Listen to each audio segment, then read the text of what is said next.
Good morning, students. Welcome to Adaptive Learning. Today, start with a very short topic, that is anaerobic respiration. We have already completed the aerobic respiration, जिसमें हमने glycolysis, Krebs cycle, ETC और ATP production देखा था. पर आज हम दूसरा side देखेंगे, that when oxygen is not present, that is energy production through anaerobic respiration.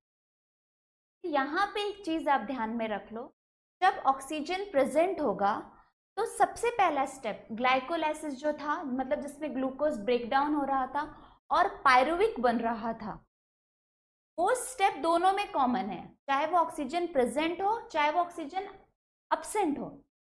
But उसके बाद अगर ऑक्सीजन प्रेजेंट रहा तो ये जो पायरुविक जो फॉर्म हुआ था साइटोप्लाज्म में, वो क्या फॉलो पाथ करेगा? सेलुलर रेस्पिरेशन का, मतलब वो करेगा क्या? क्रेब्स साइकिल और ईटीसी. बट अगर ऑक्सीजन अब्सेंट हुआ तो वो पायरुविक एसिड एनारोबिक कंडीशन में किस तरफ जाएगा? फर्मेंटेशन की तरफ. तो आज हम क्या सीखने वाले हैं? Anaerobic respiration, that is fermentation. So now what is fermentation? Fermentation is of two types, that is alcoholic fermentation and the second very important lactic. Alcoholic में क्या होगा? जो ग्लूकोज ब्रेक डाउन हुआ पायरुविक में, जो साइटोसोल में रुका हुआ है, वो कहाँ जाएगा? वो अल्कोहल में कन्वर्ट हो जाएगा. और लैक्टिक एसिड में क्या होगा? वो ग्लूकोज जो ब्रेक डाउन होगा पायरुविक में, जो साइटोसोल में रुका हुआ है, वो किस में कन्वर्ट हो जाएगा? लैक्टिक एसिड में. This is the difference between alcoholic fermentation and lactic acid fermentation. So let's understand lactic acid fermentation in detail. Lactic acid fermentation में क्या होगा? As I've already said, glucose का ब्रेकडाउन होगा, मतलब वो पायरुविक बनेगा students, but अब वो कन्वर्ट किस में हो जाएगा? लैक्टिक एसिड में. And yes, with the release of energy, that is energy currency, that is ATP. और उसको मैंने इस सिंबल से दिखाया है, ये वाले. So hope with this symbol you आपको कुछ याद आया होगा. Who all do lactic acid fermentation? Bacteria, animals and yes, humans also. हम में भी होता है. Now coming to alcoholic fermentation. Alcoholic fermentation में क्या होगा? Again I have already explained. Glucose का पायरुविक में कन्वर्जन होना, पायरुविक का अब अल्कोहल में होगा. और यहाँ पे कौन सा अल्कोहल प्रोड्यूस हुआ है? इथेनॉल. कार्बन डाइऑक्साइड भी रिलीज होगा एंड यस, आपके एटीपी फिर से बनेंगे. तो और ये कौन कौन करते हैं? प्लांट्स करते हैं और ईस्ट करते हैं. Yeast is very important here and very interesting as far as alcoholic fermentation is concerned. Now, let me give you the quick revision. हमने fermentation सीखा. fermentation मतलब क्या है? anaerobic respiration. मतलब ऑक्सीजन की absence में, जब ऑक्सीजन नहीं होगा तो आपका सेल कौन सा फॉलो पाथ करेगा? fermentation का. fermentation दो टाइप्स के थे, लैक्टिक एसिड था and second and the alcoholic fermentation. Alcohol form हुआ तो अल्कोहलिक, लैक्टिक एसिड फॉर्म हुआ तो lactic acid fermentation. Lactic acid fermentation में मैंने दो एग्जाम्पल दिए, bacteria and human beings, animals. And alcoholic fermentation में मैंने एग्जाम्पल दिया प्लांट्स का और ईस्ट का. Now why we feel tired? See, I've just told you that yeah, we are human beings also do lactic acid fermentation. कैसे होता है? जब you are doing heavy exercise, जब आप भागते हो, बहुत ज़्यादा मेहनत करते हो, तो क्या आपके muscle they immediately stop working? No, not at all. What they do, they are depend when the oxygen is not in sufficient amount, your muscles are dependent on the anaerobic respiration, मतलब fermentation पे वो depend करते हैं. So I can say during the heavy exercise, your muscles do not stop working. they are actually dependent on the anaerobic respiration, fermentation. यहाँ पे वो क्या बनाते हैं? lactic acid. And because of the production of lactic acid, you feel tired. Now, I have given you the examples of bacteria for lactic acid fermentation. They follow the path of lactic acid fermentation. And the example is yogurt and cheese. In your 9th standard, you must have learned something about lactobacilli. In that process, lactobacilli क्या करते थे? Milk के sugar को convert करते थे lactic acid में. I can say they denature the protein which is present in the milk. That's why milk loses its free flowing structure and it becomes semi-solid. And due to the production of lactic acid and the growth of the bacteria lactobacilli, the distinct taste comes to your yogurt as well as to your. So I can say this is one of the good example of lactic acid fermentation. First example what I have given, muscle का हमारे human beings में when in during the heavy exercise our muscles do not stop immediately, they उनका काम बंद नहीं करते, they actually dependent on the lactic acid fermentation, and due to the production of lactic acid we feel tired. Semi-solid and distinct taste of yogurt is coming due to the production of lactic acid, and yes, the lactobacilli is going to follow the path of lactic acid fermentation. Now, this is very important. I have just set up something about yeast.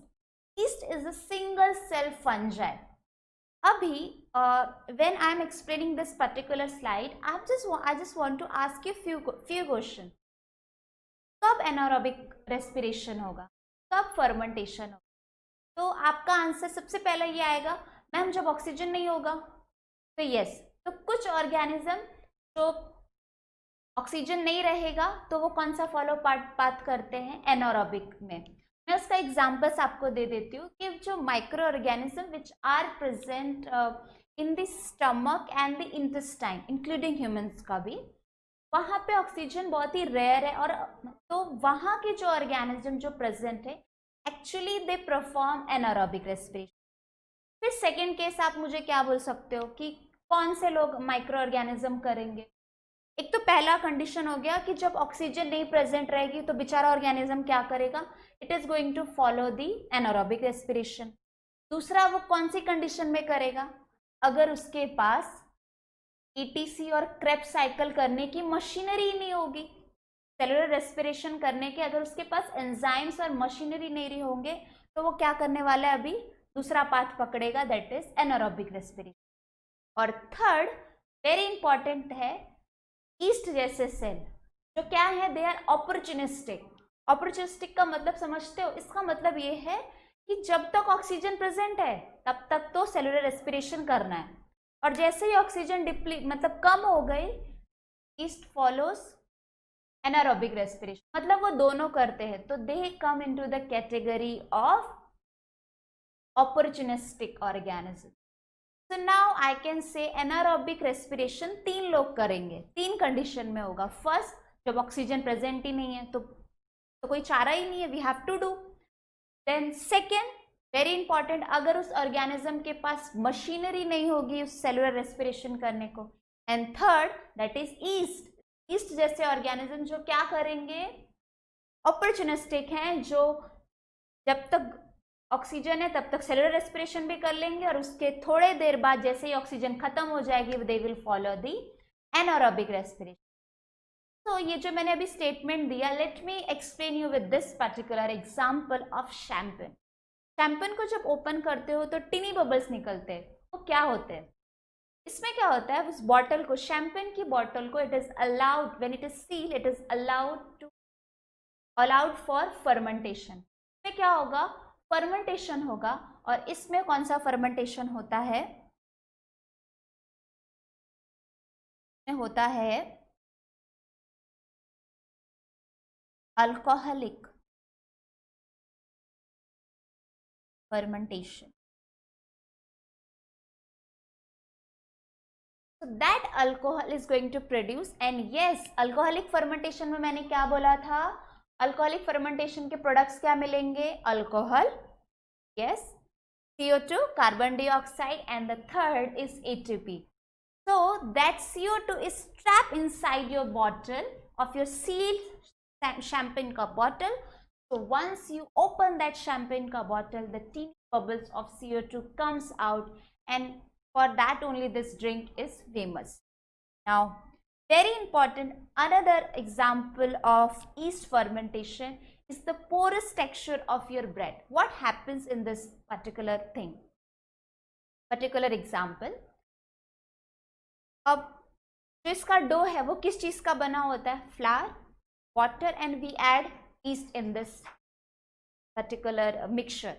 उसके बाद जब because water is present तो क्या होगा, east is going to multiply and yes it will follow the path of alcoholic fermentation. अब alcoholic fermentation में क्या होगा, जो स्टार्च उस फ्लावर में प्रेजेंट था it will be broken down into glucose, और जैसे ही आगे चल के क्या होगा, अल्कोहलिक फर्मेंटेशन स्टार्ट होगा तो CO2 बनेगा along with alcohol, I can say.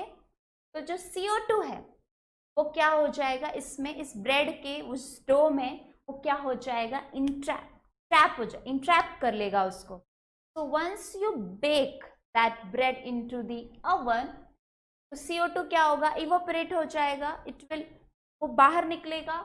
और ये जैसे ही वो बाहर निकलेगा तो ये जो पोरस स्ट्रक्चर आप ब्रेड में देख रहे हो, it is because of the evaporation. जो CO2 उसमें से निकल गया, उसके वेंट आउट हो गया CO2, तो उसके कारण उस ब्रेड में क्या बन गए, पोरस स्ट्रक्चर बन गया. So that's why I can say the anaerobic respiration, even though it is not, I can say, not as efficient as the aerobic respiration, it is very useful. Why I have used this line of anaerobic respiration is not efficient as compared to glycolysis? Let's understand this particular statement with this line. Aerobic respiration में हमने कितने ATP count किए थे, 38 ATP. But in anaerobic respiration only 2 ATPs are produced. So with this, now you know about ATP, energy currency के बारे में सब कुछ पता है. तो एक रिएक्शन जहाँ पे 38 ATP बन रहा है और एक रिएक्शन जहाँ पे 2 ATP बन रहा है, सबसे ज्यादा एफिशिएंट कौन सा हो गया, yes, aerobic respiration. So anaerobic respiration is not efficient as compared to the aerobic. Now, even though it is not